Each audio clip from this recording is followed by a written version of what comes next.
আজ আমি আপনাদের এমন এক শ্বাসরুদ্ধকর বিশাল ষড়যন্ত্রের গল্প শোনাবো, যা আমাদের দেশের প্রধানমন্ত্রী নরেন্দ্র মোদীর জীবন আর গোটা দক্ষিণ এশিয়ার ভূ রাজনীতিকে এক মুহূর্তে বদলে দিতে পারত।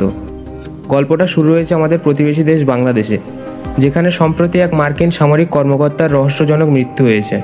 আর সেই মৃত্যুর ফিসফিসানি এসে মিশেছে ভারতের প্রধানমন্ত্রীকে হত্যার এক গোপন চক্রান্তের সঙ্গে। শুনতে অবিশ্বাস্য লাগছে, তাই না? কিন্তু গোয়েন্দা রিপোর্ট আর আন্তর্জাতিক সংবাদ মাধ্যমগুলির দাবি, এই দুই ঘটনার মধ্যে এক ভয়ঙ্কর যোগসূত্র রয়েছে। গল্পের শুরুটা হলো ঢাকার একটি বিলাসবহুল হোটেলের বন্ধ ঘরে। হঠাৎ খবর আসে মার্কিন স্পেশাল ফোর্সের একজন কর্মকর্তা, যার নাম ছিল টেরেন্স আরভেল জ্যাকসন, তাকে মৃত অবস্থায় পাওয়া গেছে। প্রাথমিক তদন্তে বলা হয় এটি একটি স্বাভাবিক মৃত্যু, কিন্তু এই ঘটনাটি যত সাধারণ দেখানোর চেষ্টা করা হয়, ততই তার পেছনে লুকিয়ে থাকা রহস্যের গন্ধ পেতে শুরু করে আন্তর্জাতিক গোয়েন্দা মহল। কেন একজন এত উচ্চপদস্থ সামরিক কর্মকর্তা, যিনি কিনা আমেরিকার গোপন মিশনের সাথে জড়িত থাকতে পারেন, তিনি ঢাকাতে হঠাৎ মারা গেলেন? গোয়েন্দাদের কানে ফিসফাস আসে জ্যাকসন নাকি বাংলাদেশে একটি অত্যন্ত সংবেদনশীল মিশনে ছিলেন। আর সেই মিশনের আসল লক্ষ্য কী ছিল? এখানে আসে আমাদের দেশের প্রধানমন্ত্রীর নাম।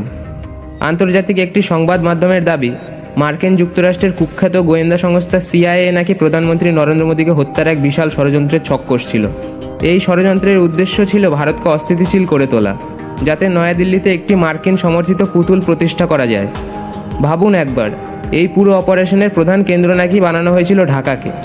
আপনারা নিশ্চয়ই মনে করছেন এটা হলিউডের কোনো অ্যাকশন সিনেমার চিত্রনাট্য, কিন্তু প্রাপ্ত তথ্যে এই ভয়ানক প্ল্যানের ইঙ্গিত পাওয়া যায়।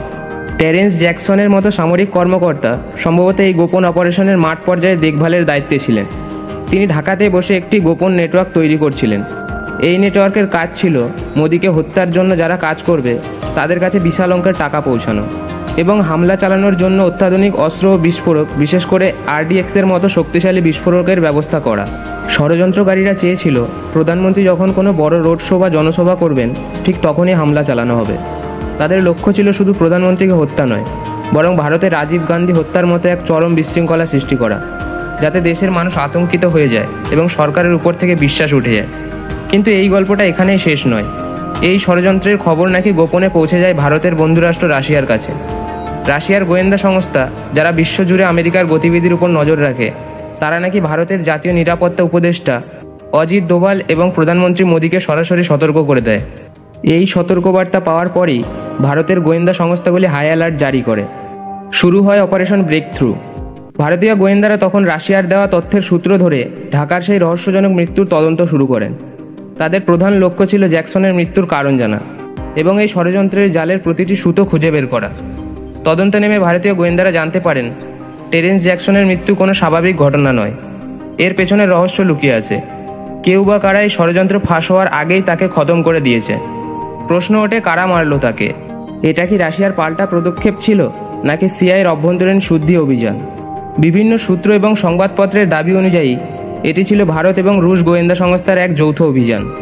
ঢাকাতে বসে প্রধানমন্ত্রীকে হত্যার যে প্ল্যান তৈরি হচ্ছিল, সেই প্ল্যান ভেস্তে দেওয়ার জন্য জ্যাকসনকে সরিয়ে দেওয়া হয়। এই ঘটনা গোটা দক্ষিণ এশিয়ার ভূরাজনীতিতে এক চরম বার্তা দেয়। ভারতের বিরুদ্ধে কোনো গোপন ষড়যন্ত্র হলে তার ফল হবে মারাত্মক।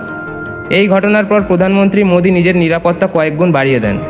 পাশাপাশি ভারত সরকার আন্তর্জাতিক স্তরে এই ধরনের বিদেশি হস্তক্ষেপের তীব্র প্রতিবাদ জানায়। এই পুরো ঘটনা আমাদের এটাই মনে করিয়ে দেয় যে আন্তর্জাতিক রাজনীতিতে দৃশ্যমান বন্ধুত্বের আড়ালে অনেক গভীর এবং ভয়ঙ্কর খেলা চলে।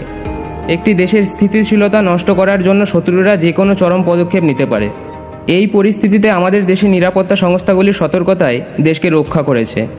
একটি মার্কিন কর্মকর্তার রহস্যজনক মৃত্যু এবং প্রধানমন্ত্রীকে হত্যার চক্রান্ত, যা প্রমাণ করে যে ভারত এবং তাদের নেতাদের ওপর টার্গেট করার চেষ্টা সবসময় চলছে। কিন্তু আমাদের গোয়েন্দা তৎপরতার কাছে সেই ষড়যন্ত্রগুলো শেষ পর্যন্ত পরাজিত হচ্ছে। দেখুন, পুরো ঘটনার বিস্তারিত তথ্য সবসময় প্রকাশ্যে আসে না, তবে এই ফিসফাস এবং আন্তর্জাতিক সংবাদ মাধ্যমের দাবি থেকে এটা স্পষ্ট যে বিশ্ব শক্তিগুলির মধ্যে এক ঠান্ডা যুদ্ধ চলছে। সেই যুদ্ধে আমাদের দেশকেও টার্গেট করা হচ্ছে। আমাদের উচিত দেশের সুরক্ষায় যারা দিনরাত কাজ করছেন তাদের উপর ভরসা রাখা। এই ঘটনা নিয়ে আপনার কি মনে হয় কমেন্ট বক্সে জানাতে ভুলবেন না। আজ এই পর্যন্তই। ভালো থাকবেন, সুস্থ থাকবেন। জয় হিন্দ।